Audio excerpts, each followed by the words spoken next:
చేసి పెడతా. ఇప్పి చేయాలంట, చేసేద్దామా? ముందుగా మనం ఉల్లిపాయల్ని, క్యారెట్ని, టమాటాని, పచ్చిమిరపకాయని, నిమ్మకాయని కట్ చేసి పెట్టుకో. ఇప్పిని మరుగుతున్న నీళ్ళలో వేసేసుకొని మనము గుడ్డు వేగించుకున్న తర్వాత ఒక గిన్నెలోకి తీసి టమాటాలని, పచ్చిమిరపకాయల్ని, ఉల్లిపాయల్ని వేసుకొని క్యారెట్ని కూడా వేసేసుకోండి. ఇది కూడా కాగాలి కాబట్టి గంట పెట్టి కూర్చోండి. 10 minutes తిప్పండి. ఈ కలర్ వచ్చేదాకా చూసుకోండి. ఈ కలర్ వస్తే చాలు. ఈ కలర్ వచ్చిన తర్వాత టమాటాలను కూడా వేసేసుకోండి. టమాటాలు వేసేటప్పుడు జాగ్రత్త, మీరు అన్నట్టు కరివేపాకు కూడా దగ్గర పెట్టుకోండి. ఇలా కరివేపాకుని వేసుకుంటున్నాం. కరివేపాకు వేసుకున్న తర్వాత బాగా కలుపుకోండి.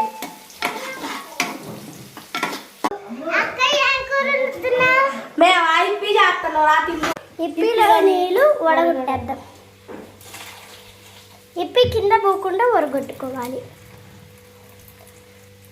చాలా మందికి కింద పోతుంటుంది కదా, అలాంటప్పుడు టీ గంట లేక చిగురు గంటతోటి చేసుకోవాలి మనం.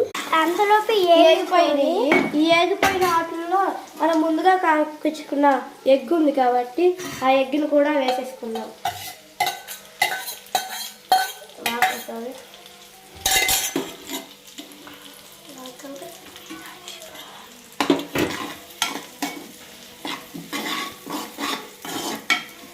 ఎగ్ వేసుకునే అనుపట్నే మనం ఇప్పిని కూడా వేసేసుకుందాం.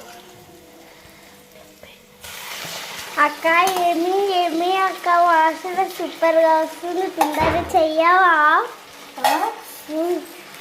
ఆగు, చేస్తున్నా. అక్క ఇదేంటిది అక్క? అది మసాలా, ఏం చేయబాకు దాన్ని. సరే.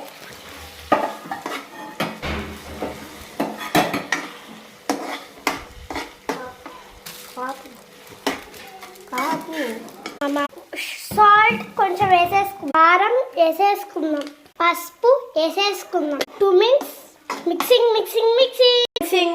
Mixing finish. ఇంటికి బా నా మీద పడింది. నిమ్మకాయ పిండుకున్న తర్వాత మిక్సింగ్. ఇప్పుడు మా చెల్లికి వేస్తున్నాను. సూపర్గా ఉందా? చిన్న చెల్లికి వేస్తున్నాను. పెద్ద చెల్లికి వేస్తున్నాను. కాల్చింది. ఊదుకో.